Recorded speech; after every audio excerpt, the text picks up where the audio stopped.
안녕하세요. 함께해요 만나일입니다. 오늘은 특별한 영상을 준비를 했는데요. 우리 가족이 유럽 여행을 가려고 비행기를 기다리고 있는데요. 함께 떠나보실까요?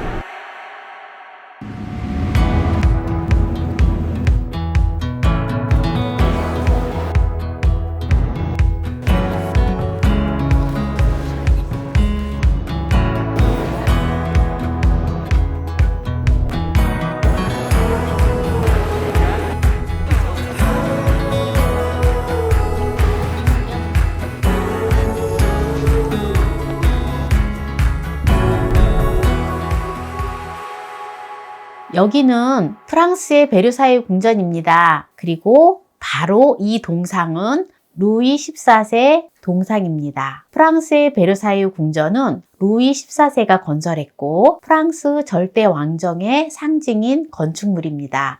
베르사유 궁전에 무려 2,400개의 방이 있고 2만 명을 수용할 수 있습니다. 여기는 거울의 방입니다. 너무 아름답지요? 이거는 나폴레옹의 초상화입니다. 여기는 나폴레옹이 수행한 전쟁을 그림으로 그려놓은 방입니다. 여기는 베르사유 궁전 뒤에 정원분수입니다. 또 숲이 보이죠? 숲은 베르사유 궁전 뒤에 숲입니다. 여기는 프랑스 절대 왕정의 상징이고 보르비 콩트 성을 모방해서 만들었습니다. 지금은 프랑스에서 또 유명한 코코뱅을 먹는데요. 코코뱅은 와인 속 수탉이란 뜻이래요. 이름 그대로 닭을 포도주로 푹 삶는 스튜입니다. 그런데 보통 보면 레드와인으로다가 해서 고기 색깔이가 붉은색인데 여기는 화이트 와인으로 해서 고기 색깔이가 붉은색이 나지 않습니다. 제가 또 요리를 할 때 유튜브에 코코뱅을 한번 해서 올릴게요. 코코뱅 먹고요. 에펠탑 보고 그리고 루브르 박물관으로 이동하겠습니다. 와우, 여기는 파리 에펠탑인데요. 사람이 너무너무 많아요. 연말이라서 그런가 봐요. 에펠탑은 1889년 프랑스 혁명 100주년을 기념해서 기스타브 에펠이 만든 높이 300m의 거대한 철탑인데요. 에펠은 저는 저 탑을 질투해야겠군요. 저 탑은 저보다 더 유명합니다. 라고 말했다고 하는군요. 여기는 어디일까요? 여기는 파리 루브르 박물관의 입구 피라미드입니다. 이 피라미드는 1988년에 완공된 것입니다. 당시에는 논란이 많았는데 지금은 파리의 랜드마크가 되었어요. 현대 건축인 저 피라미드가 유리로 되어 있어서 고전 건축을 가리지 않고 고전과 현대의 조화가 잘 이루어져 있어요. 아주 멋있죠? 이 조각은 헤르마프로디토스 조각입니다. 뒤를 보세요. 완벽한 아름다운 여자의 모습이죠. 반전이 있습니다. 앞을 보세요. 남자의 모습입니다. 이것은 헤르마프로디토스가 요정과 합쳐진 모습이라고 한답니다. 이 작품은 밀로의 비너스 상인데요. 우리가 너무나 잘 알고 있는 작품이죠. 밀로 섬에서 발견된 미의 여신 비너스 상입니다. 원래는 오른쪽 팔이 배 앞으로 내려와 있었고 왼팔은 사과를 들고 앞으로 뻗어 있었다고 추측이 됩니다. 루브르에서 복원 과정에서 팔을 없애고 몸의 아름다움만 잘 살렸답니다. 이렇게 보면 약간의 재창조가 있었다고 할 수 있겠죠. 오히려 팔이 없어져서 더 유명해진 거죠. 비너스 여신의 아름다움을, 인체의 아름다움을 모방해서 만든 작품인데요. 이 작품은 세상에는 많은 아름다움이 있는데 그 중에서도 가장 아름다운 것은 인간이다 라는 당시 그리스 사람들의 생각이 잘 나타나 있는 작품이라고 할 수 있어요. 이 작품은 사모트라케의 니케인데요. 니케는 그리스의 승리의 여신을 뜻한다고 합니다. 시리아와의 전쟁에서 그리스의 승리를 기념하기 위해 뱃머리에서 날개를 벌리고 습기찬 바람을 맞고 있는 모습입니다. 여신의 힘과 의지가 잘 나타나 있습니다. 니케를 영어로 하면 나이키가 됩니다. 우리가 잘 알고 있는 스포츠 의료 회사인 나이키가 여기에서 이름을 따온 것입니다. 그래서 나이키의 로고도 이 니케 여신의 왼쪽 날개를 본뜬 것입니다. 이 그림은 모나리자입니다. 모나가 부인이라는 뜻인데요. 우리말로 하면 리자 부인 정도가 됩니다. 이 그림은 세계에서 가장 유명하고 가장 비싼 예술품입니다. 눈썹이 없는 것이 특징이고 삼각형의 안정적인 구도를 가지고 있습니다. 눈을 한번 보세요. 모나리자가 여러분에게 무슨 이야기를 하나요? 이거 사진 찍는 것도 정말 힘들었어요. 사람이 너무너무 많아가지고, 그리고 아주 가까이에 갈 수가 없었어요. 여기는 파리 시청의 모습입니다. 연말이라서 지금 이렇게 불이 켜져 있어서 너무 멋있는 장면이지요. 여기는 파리의 야경 에펠탑입니다. 연말이라서 지금 에펠탑에 불을 켜 놓았습니다. 그래서 반짝반짝하는 아주 아름다운 모습이 보여지지요. 여기는 에펠탑인데요. 에펠탑을 올라가고 있습니다. 여기는 에펠탑 위에서 내려다보는 파리 시내의 모습입니다. 이 요리는 에스카르고 부르기뇽인데요. 달팽이 요리예요. 속에 있는 달팽이를 빼먹고 이 소스가 있는데요. 소스가 정말 맛있어요. 그래서 이 소스에다가 빵을 찍어서 먹는데 어찌나 맛있던지요. 이게 올리브유하고 그리고 허브가 같이 곁들여져서 정말 맛있더라고요. 여기는 파리의 개선문인데요. 나폴레옹이 전투에서 승리한 것을 기념하기 위해 건축을 지시했고 나폴레옹 사후에 완공되었다고 합니다. 2차 대전 때 독일에 점령당한 프랑스를 드골 장군이 연합군 군대와 1위로 진군해서 파리를 해방시킨 곳이기에 이 개선문은 프랑스의 자존심이라 할 수 있습니다. 여기는 파리의 샹젤리제 거리인데요. 우리말로 샹은 들판, 엘리제는 천국이란 뜻이에요. 합치면 천국의 들판이 되겠지요.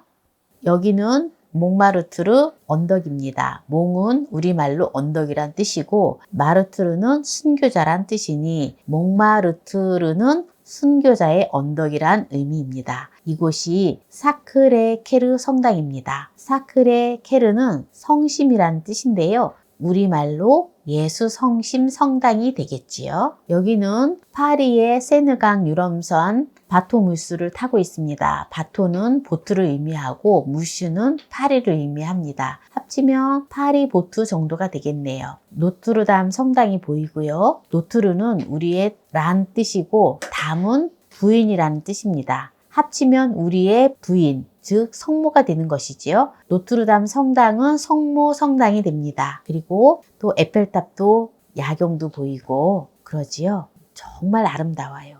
여기는 떼제베를 타고 프랑스 리옹에서 스위스 바젤로 가는 풍경입니다.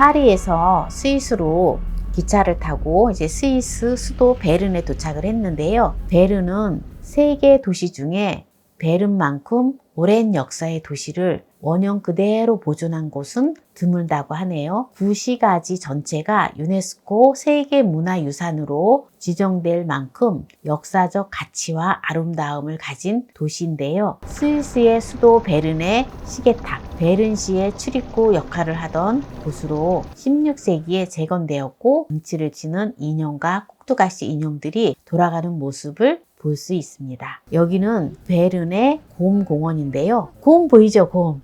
좀 멀어가지고 크게 좀 이렇게 못 찍었는데요. 저 곰도 보기가 힘들다 하더라고요. 그런데 우리는 오늘 운이 좋아서 곰을 봤어요.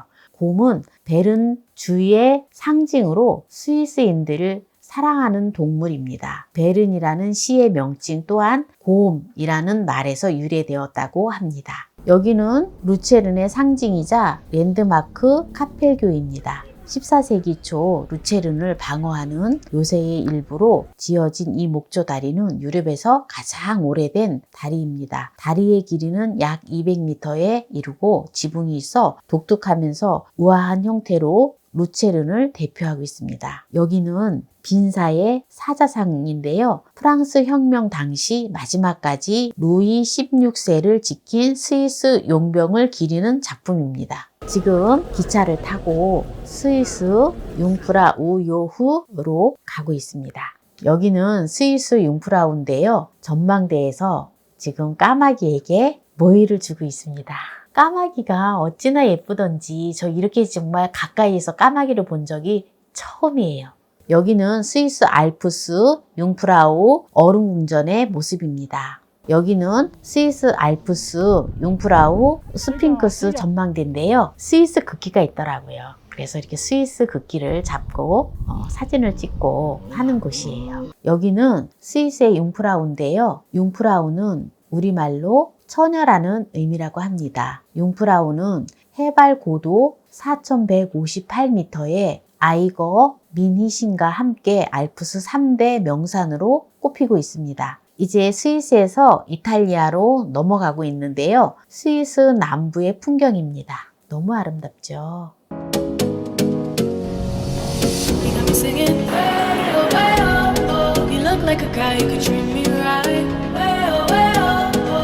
Take a chance, will you let me ride? Way oh, way oh, oh. I could be the best thing in your life. Way oh, way oh, oh.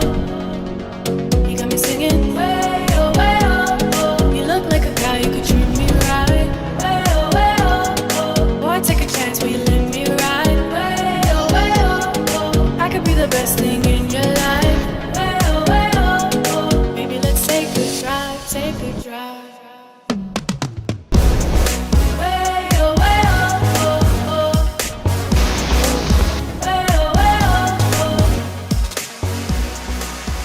여기는 임마누엘 2세 갤러리인데요. 세계 최초 도마케이트식 쇼핑몰입니다. 여기는 이탈리아 베니스의 바다의 모습입니다. 베니스는 이탈리아어로 베네치아입니다.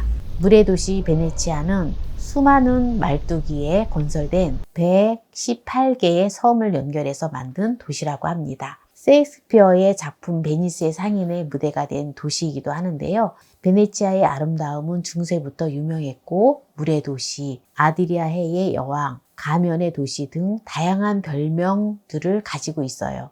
안타깝게도 지구온난화로 인해 수면이 올라가며 도시가 물에 잠기고 있습니다. 여기에 정말 아름다운 볼거리는 산마르코 성당, 그리고 산마르코 광장, 탄식의 다리, 수상택시 대우나 곤돌라 등입니다. 지금 곤돌라를 타고 있는데요.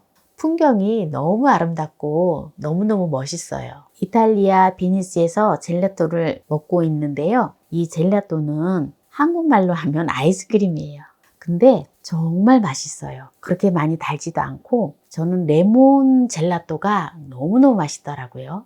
이제 베니스 여행을 다 하고요. 이제 지금 조금 어둑어둑해졌는데 이제 수상택시를 타고 베니스를 빠져나가고 있는 중입니다. 여기는 이탈리아의 피렌체 두오모 성당입니다. 지금 먹물 파스타가 나와서 먹물 파스타를 먹었는데요. 우리나라 음식하고 좀 약간 차이가 나는데 이탈리아 음식도 그렇고 프랑스 음식도 그렇고 대부분 소스가 조금 이렇게 약해요. 재료의 어떤 음식을 맛을 잘 느낄 수가 있어요. 그래서 아주 맛있더라고요. 여기는 이탈리아의 폼베이입니다. 폼베이는 베수비오 화산 폭발로 인해 사라진 역사적으로 유명한 고대 로마의 도시입니다. 여기는 폼베이 원형 경기장입니다.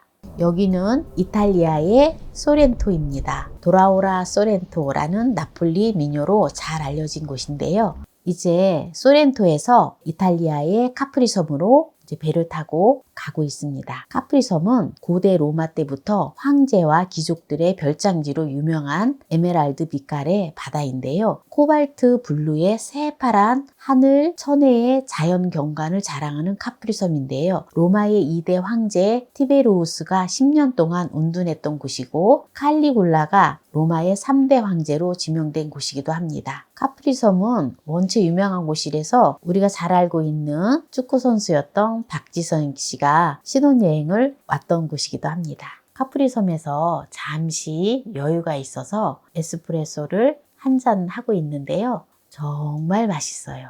이제 카프리섬 여행을 다 하고 이제 배를 타고 나폴리로 가는 중입니다.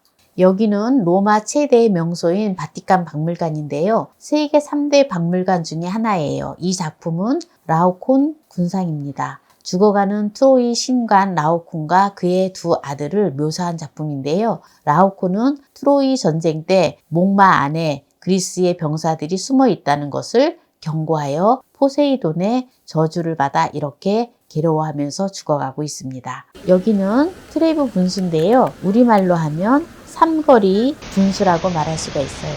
그 유명한 오드리 헵번이 동전을 던졌던 곳인데요. 저도 한번 동전을 던져보고 있습니다. 오드리 헵번이 사 먹은 젤라또 상점인데요. 여기에서 또 젤라또를 사서 지금 먹고 있습니다.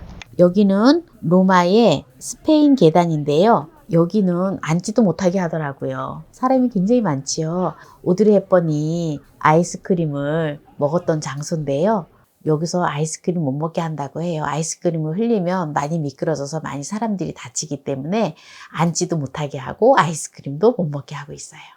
여기는 로마의 개선문과 원형 경기장입니다. 여러분들과 함께 프랑스, 스위스, 이탈리아를 여행을 했는데요. 어떠셨어요? 재밌으셨지요? 네, 부족하지만 그래도 함께 즐거운 여행을 했는데요. 다음에 또 뵙도록 하겠습니다.